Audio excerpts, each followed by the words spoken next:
이 코로나19가 지나고 난 다음에 제일 중요한 게 우리 국민 대통합 편가르기가 심하고 그다음에 그 이념 간의 지역 간의 갈등과 대립이 심하기 때문에 계층 간에 지금 모든 대립입니다. 그래서 어떻게 국민 대통합을 이루는데 크리스찬들이 앞장서서 그걸 할 수 있느냐. 그래서 그리스도의 사랑만이 가능하다고 해서 보고 실제로 이제 한국 교회에 대해서 바람이 있다고 하면 교단 교파를 초월해서 성령의 산 네트워크를 이루어서 사회적인 중요 현안이나 이런 이슈에 대해서는 같은 목소리가 좀 나올 수 있으면 좋지 않겠나. 성령 안에서 하나 되게 할 수 있어서 힘써 하신 말씀대로 다름을 이해하고 서로가 교파가 아니라 다름이 있잖아요. 다름을 인정하고 서로 상호 존중하고 서로에게 배워야 됩니다. 진보는 보수에게 배워야 되고 보수는 진보에게 배워야 됩니다. 보수는 진보에서 바꾸는 것을 배워야 되고 진보는 보수를 통해서 지킬 것을 지키는 걸 배워야 되는데 고수하겠다 보니까 늘 충돌할 수밖에 없는 거죠. 이제 그런 면에서 기독교가 예수님이 가장 진보적이셨던 분인 것 같아요. 가뭄 그 당시 기독권층은 이제 바리새인 서기관 제사장들이 완전히 사두개인들이 나라를 움직이고 있었는데 그들이 가장 멸시하고 사람 취급하였던 없는 자와 함께 생활하시면서 그들과 함께 사랑의 공동체를 이루었다는 것은 과히 혁명적입니다. 그때 예수님은 생활 속에서 그들과 함께 녹아주셔서 그들을 품었기 때문에 주님이 일으키신 사랑의 운동이 전 세계를 바꾼 거죠. 유대 사회를 바꾸는 것만 아니라 결국 예수님 십자가 못 박았지만 그 십자가 못 박은 사건이 결국은 그 유대교의 그 장벽을 무너뜨려 버리는 거거든요. 그러니까 결국 예수님의 그 사랑의 정신, 섬김의 정신, 낮아짐의 정신 또 소외된 계층을 사랑으로 하나로 묶는 그러한 운동이 일어나면 한국 사회에 큰 변화와 충격을 가질 수 있다고 생각합니다. 한국교회가 앞으로 그런 일을 해야 되지 않겠다 생각합니다.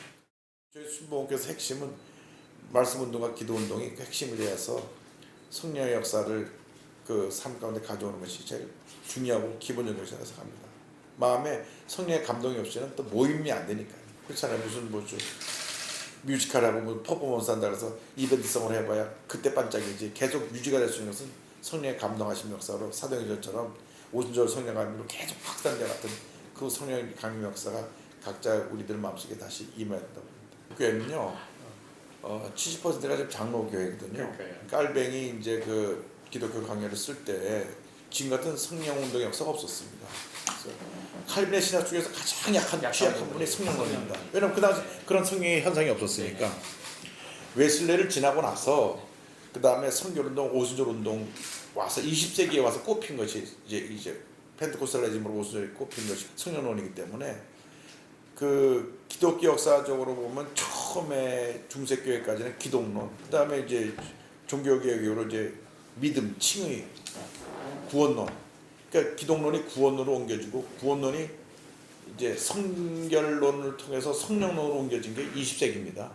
그러니까 지금 20세기의 성령론이 이제 그 세계적으로 전 세계를 뒤덮어서 약 6억 5천만 명 가까이 이제 오순절 성령운동 속에 이제 참여했다고 보는데 지금은 한국에 같은 성령운동의 역사를 소장해서 알고 이제 성령강림주의를 지금은 많은 교회들이 이제 중요성을 여기고 좀 지키고 있습니다. 성령강림절에 대한 것은 성령의 역사의 중요성을 다시 한번 재확인시켜주는 그런 것이라고 보고요.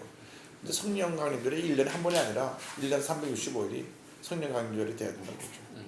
그래야 성령 역사는 일회성이 아니라 연속성이 돼야 되고 그 성령의 충만을 받으라는 말은 한 번을 받는 게 아니라 계속 이어져가는 충만을 말하는 것이기 때문에 앞으로 우리에게 필요한 것은 성령 충만에 대한 강조와 함께 성령의 열매, 사회적 성화입니다. 나 혼자 구원받은 이 사실이 이제는 소외된 계층 속으로 스며 들어가서 그들을 변화시키는 사회구원으로 갈 때에 성령운동의 진정한 열매가 맺힌다고 보고 사회로부터 존경받고 칭찬받는 교회, 그건 성령운동의 열매입니다. 개인적 성화와 사회적 성화 이 두 가지가 같이 가야 되는 것이 이제 성령운동의 열매 쪽으로 중요한 면을 봅니다. 원래 우리 한국이 굉장히 오순절적 기독교입니다. 그렇죠. 예. 제가 1903년 하디 운동도 그렇고 1907년 평양 대보 운동도 그렇고 박명수 박사의 그 한국교회사론을 보면은 1907년 성령강림 이후 그 방언했다고 하는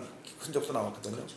1910년도도 그 강화도 마리산 쪽에는 방언한 사람들이 많이 나와 있었어요. 그러니까 이미 오순절적인 성령강림이 우리 한국교회 초기에 있었는데 1928년도에 메리 럼스라고 하는 초대 오순절 선교사가 들어오기 전까지는 몰랐었죠. 그 선교사가 1906년 아사 스튜디오에서 이제 그 성령 체험을 하고 한국으로 가라는 명령을 듣고 22년 만에 온 겁니다. 우리 기독교단 하나님의 성회가 이제 세계 오순절 교단 중에서 가장 큰 교단이고, 하나님의 성회가 1914년 프라하 핫스프링에서 출발하는데 오순절 그룹 내에 리폼드 트래디션을 따른 오순절이 있고 알미니안 그러니까 웨슬레이안 트래디션을 따른 펜테코스탈이 있습니다. 두 종류가.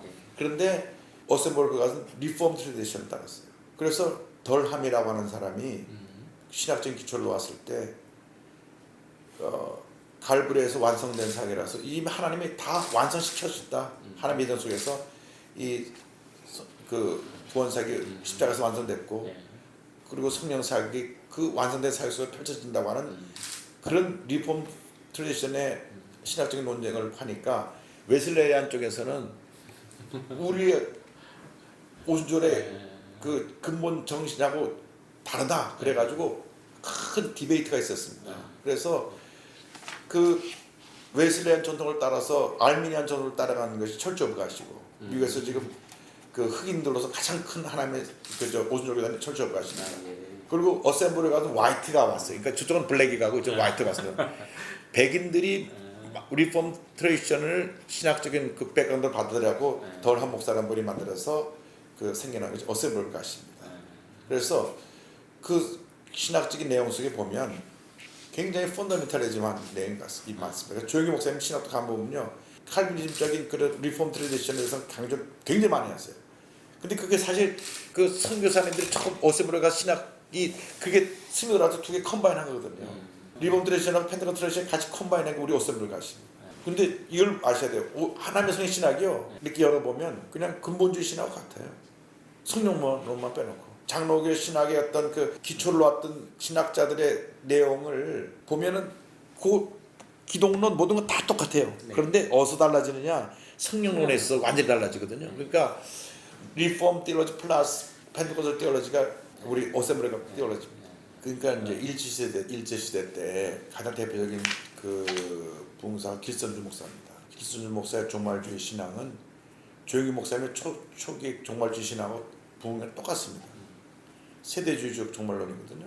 우리 한국교회 초기에 모든 기독교 지도자들의 종말은 세대주의적 종말론인데, 펜테코스탈이 갖고 있는 하나의 임박한 종말론, 그러니까 종말에 대한 기대감, 그러니까 시한부 종말론이 아니라 성경에 보면 임박한 종말론이 임박한 종말론이죠. 그거 강조하는 것이 길선주 목사인데, 장로교 목사가 평생 동안 그 목회를 합니다. 길선 그다음에 이용도 목사의 성령운동, 성령체험, 그다음에 장로교 청년장을 지닌 김익두 목사의 신유운동, 그게 그대로 다 컴바인돼서 한꺼번에 녹아들어가게 순복음교회입니다. 조영기 목사님이 종말론 하셨죠.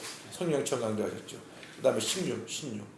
그러니까 그 얘기를 그대로 한 분이 연대 민경배우 있습니다. 민경배우에서 거기 그렇게 아티클 쓴 게 있어요. 그런 어떤 한국교회 장로교회 옛날에 부흥의 모든 원형을 그대로 가지고 유지하고 있는 게 순복음교회고, 오히려 장로교에서 그걸 버렸다는 거예요. 해방 이후 왜 버렸냐? 해방 이후에 버리게 된 이유가 있습니다.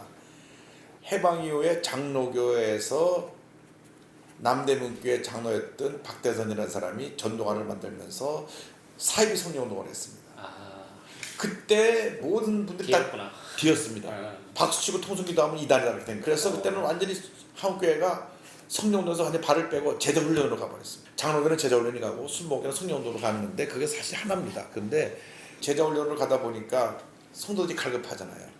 갈급하니까 이제 산에 이제 성령 받으러 산기도 운동하고 하게 되는데, 순복음교회 그 욕구를 채워주니까 1958년 해성처럼 나타나서, 지금도 기억하는 것은 제가 서대문 시절에 주일날 오후 3시 예배는 영락교에서 많이 왔었어요. 조영기 목사님 소리 들으러. 한국교회는 어떻게 보면 교파라는 게 의미가 없습니다. 그래서 이제 오카노 목사님 마지막으로 돌아가기 전에 결론 내린 것이, 하영조 목사님도 그렇고, 제자 훈련은 성령 운동과 하나가 되어야만 완성된다는 거죠. 그게 하영조 목사님도 그 말씀을 했고, 오카노 목사님도 그 얘기를 했습니다. 그래서 결론은